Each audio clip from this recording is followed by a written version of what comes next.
Erdhëm u rikthyem edhe nisim javën bare mirë me profesor Sazan Guri në studio. Mirëmëngjes, mirë se erdhe profesor, kënaqësi si gjithmonë.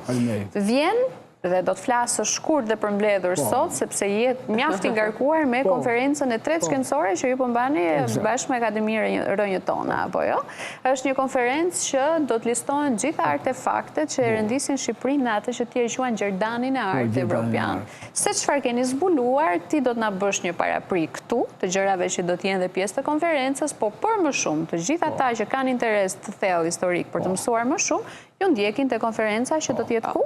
Të Hotel Opera, sala konferencave, në orën 10:30 është zhgumëllime, po 11 fix fillon, dhe në orën 2, janë 3 orë punime, sepse janë 2 referate kryesore, një kolega i që ka bërë zbulimet konkretisht në arkivat e Vatikanit, zoti profesori i nderuar 87 vjeçar, dhe për të marrë model që njeriu kur dohet dhe punon jetën e shëndosh e realizon këtë kuptim. Edhe që është referati kryesor, nuk kam dhe unë një referat, pikërisht për këto gjërat me vlerë që ka shqiptaria, duke filluar që nga universitetet, që nuk është ajo që ne kemi mësuar universitetin e parë në 1957, po universitetet tona zbresin bile në sasi deri në kohën e viteve të para Krishtit dhe mbas Krishtit, ose para Ereson dhe mbas Ereson, si ka qenë Durrësi dhe Apollonia, dhe deri në vitet të shekullit e 5-4, ku profesorat nga Durrësi shkonin një mësim në Athinë, ke Universitetet e Athinës, do të thotë që ka ekzistuar universitet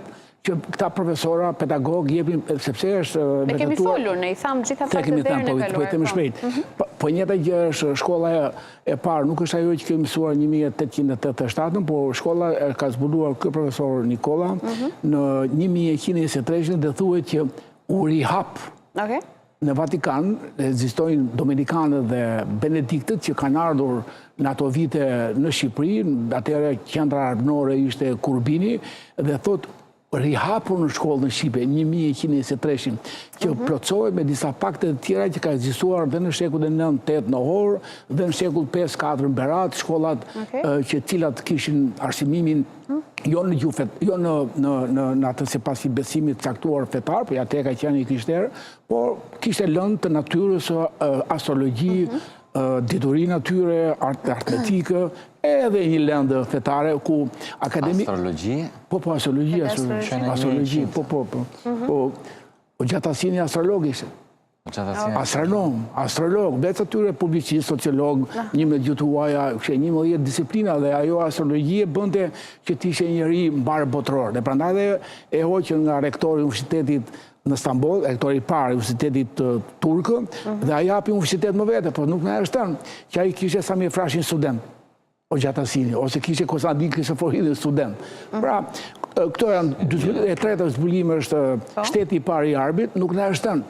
Edhe këte ka bërë profesor Nikola me linqe të caktuar, me vëndi ku gjendet, me faqe ku gjendet, me frazën ku gjendet në arkivat e Vatikanit, ku shteti i parë i Arbit në 20 prill, prandaj mblidhemi sot 20 prill 1192, e cili ka përdorur primaret, ka përdorur primaret. Atë sepse i kishin përdorur primaret për zgjedhjen e mbretit, i kishin përdorur epirotër për zgjedhjen e kryetarit të bashkisë primaret, brenda radhëve të strategëve që quheshin koine bashkit në atë kohë, brenda radhëve të princave dhe bëshin primare. Që pse, thonë shteti i parë i Arbit, i kanë përdorur ilirët, pra primaret që ne i përdorim sot në jetën e përditshme zgjellore, që kemi patur primare, janë përdorur që në shtetin e parë të Arbit 1190, 20 prill, ku 15 princër do zgjidhin kryetarin e shtetit dhe zgjodhen me primare. Po fare mirë ai kryetari që u vendos i parë, mu thoshë jo do zgjidhem unë. Jo, do ta bëjmë tha Gjonima, progon Gjonima, jo do ta bëjmë tha me zgjedhje princa shtaj në mënyrë atë që bëjmë neve që na duket sikur po i shpikim ne në jetën moderne europiane. Pra ky shteti i parë i Arbit 1190, 1216, ndoshta ne na ka mësuar që në 1272 erdhën Anjouin të Francës edhe themeluan shtetin e parë të Arbit, jo, që nga 1190, por nuk është pak të zbresë 100 vjet. Do të thotë që je shumë para principatave apo që historia që ne kam mësuar është gabimia, kjo e parë. Po, kjo është po e parë. Po ju thatë... E ta tënde të zbulimin e fundit edhe çfarë duash të pyet, se edhe e fundit është Noel Webster, po ky profesor e ka bërë. Unë thjesht jam nxitës, frymëzues, përbashkues, prandaj dhe organizojmë konferenca në emër të Akademisë Së Tona, po zbulimin i ka bërë ky profesor. Dhe Noel Webster, që unë e kam lexuar, se unë kam mësuar anglishtën që në gjimnas dhe më delte Websteri shumë herë para, por nuk e dije që ai ka pasën që gjua e shqipe është gjua e folur dhe e shkruajtur e para për të parë në botë.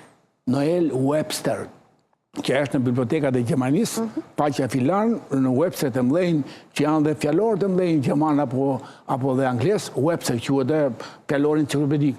Për shembull, fjallën mirë në Webster, mbaj mendon e kam mësuar kur isha i ri, vjen nga fjalla ose muskuli vjen nga fjalla mouse, mi, sepse kjo muskuli që del këtu, del në formën e miut. Dhe miu, po imagjinoj që patjetër nuk e dija që fjalla mi vjen që ja bën në shqip.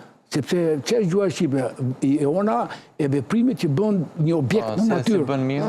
Po miu e bën miu. Miu, kam shkudre, pastaj vjen maus me 2-3 rogje. Po me që, po patjetër, kështu ordonit. Okej, kishe fatyrë.